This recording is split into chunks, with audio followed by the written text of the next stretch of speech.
गहरे हरे जंगल में, जहाँ हरियाली ही हरियाली छाई रहती थी, एक छोटे से गांव में एक मासूम लड़का रहता था। उसका नाम मोहन था। मोहन का दिल बहुत बड़ा था और उसके सपने भी बड़े थे।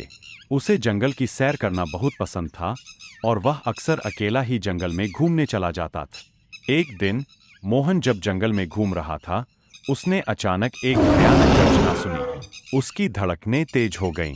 वह समझ गया कि ये आवाज बाघ की है। मोहन ने धीरे धीरे चारों ओर देखा और एक बड़े पीले बाघ को देखा जो उसकी तरफ आ रहा था। मोहन का दिल डर से धड़क रहा था, लेकिन उसने हिम्मत नहीं हारी। बाघ ने मोहन को घेर लिया और उसकी आंखों में गुस्सा था। मोहन ने देखा कि बाघ की आंखों में एक अजीब सी उदासी थी। उसने सोचा, शायद बाघ भी दुखी है। मोहन ने धीरे धीरे अपनी आवाज को शांत किया और बाघ की ओर बढ़ने लगा।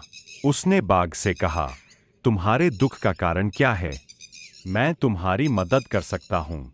बाघ ने मोहन की ओर देखा और धीरे धीरे अपने गुस्से को शांत किया।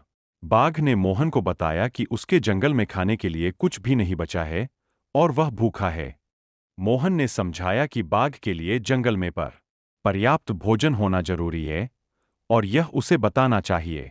मोहन ने बाघ से कहा, मैं अपने गांव वालों को बताऊंगा कि तुम्हारे जंगल में खाद्य संकट है। हम सब मिलकर तुम्हारे लिए खाना लाएंगे।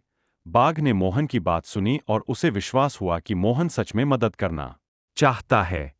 बाघ ने मोहन को धन्यवाद कहा और धीरे धीरे जंगल की ओर लौट गया।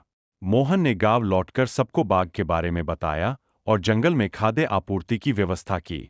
कुछ दिनों बाद बाघ को जंगल में खाना मिलने लगा और वह खुश रहने लगा।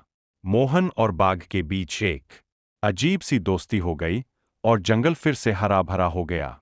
इस प्रकार मोहन की समझदारी और दयालुता ने एक बाघ की जिंदगी बदल दी और जंगल को भी खुशहाल बना दिया।